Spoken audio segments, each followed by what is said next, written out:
You've been very open about your depression, about other issues. Where you did that at a time when no one was talking about it. What gave you the courage to be so open? Well, I don't see it as courage. You see, I think if you say courage, that almost reinforces the stigma. No, fair enough. The idea that it's somehow brave to talk about depression or anxiety or psychosis or whatever it might be. I don't feel it was brave at all. I mean, I think it was luck and chance in a way, because what happened to me, I knew a bit about mental illness anyway because my brother had schizophrenia.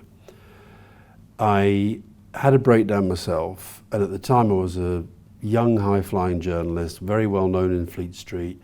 Lots of stories went round about what happened. And I just decided, do you know what, I'll just tell everybody what happened. I'll just be completely open about it. I've never, ever, ever regretted that.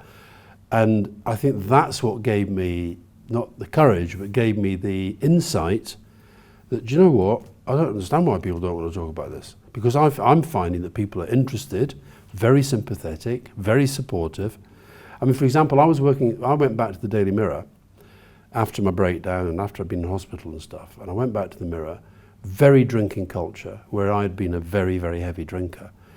And I told people what had happened, and I said, look, I've basically got to kick the booze. And no, but only once did somebody actually try and encourage me to go and have a drink. You know, so people were incredibly supportive and sympathetic.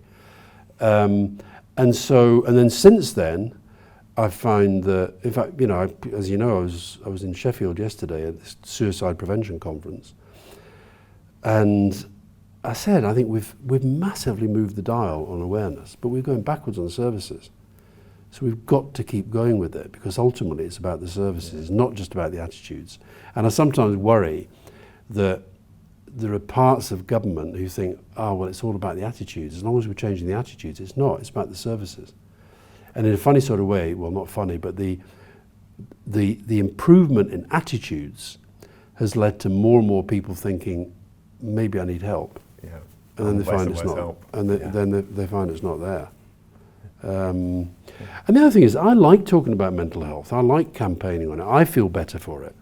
So leads on perfectly to a question we get asked by a lot of business leaders now, which is how can they better support their staff when their staff are going through periods of poor mental health? What would your advice to a business leader in that position be? I would say to think about it less about what can we do when they're struggling, but what kind of environment can we create so they're less likely to be struggling. Now you can't, what I wouldn't ever do is say that somebody's mental health and well-being is all down to an employer. That's completely ridiculous, because it's about, you know, their own lives, families, history, all the stuff that we all know about, and most people have had something in their lives that, you know, it's not down to the employer. But what I think an employer can do is create an environment. One specific thing I would say to any employer, large or small, is invest in mental health first aid. Actually have a network of people who do mental health first aid. It's really interesting. It's helpful, both for the person doing the mental health first aid, learning about it, but also then hopefully for their ability to help others. I think leadership's incredibly important. I don't believe that leaders should sort of, you know, come in every day and tell everybody how they're feeling, but I think leaders who have had struggles, that if they can be open about it, I think that will help create the culture that I'm talking about. I did an event with the Bank of Ireland just after the second lockdown, and the CEO, it was an all-staff online meeting, and the CEO said that as a result of what we've learned during COVID, the strategic priority of the bank has changed. It is now the mental health and well-being of our staff, because we've realised that we cannot do the other things unless we work on that. Now that was leadership. Yeah. That was somebody saying, now, and then I said to the staff on the call, I said, listen, you've just heard it from the chief executive, you've now got to hold them to that. Yeah. So it's that sense of looking out for each other. And I think also the other thing is to have the understanding that from the employer's perspective, if we have a happier, healthy workforce, we're going to be a better company. We're going to be a better organisation. And the best ones do that, I think. The best ones are doing it already. Okay, and final question. You're a huge fan of wild swimming. What's your favourite spot? In the world? In the world. My favourite swimming spot has got to be Loch Fyr. Now, I know why you're saying that, but no one else does. Where I was swimming with your wife this morning. What's my favourite? Oh, God. Do you know what? It's not. Look, if you said to me what is my kind of swimming happy place, okay, tell me that. It's my local Lido in North London, because we go there pretty much every day when we're in London.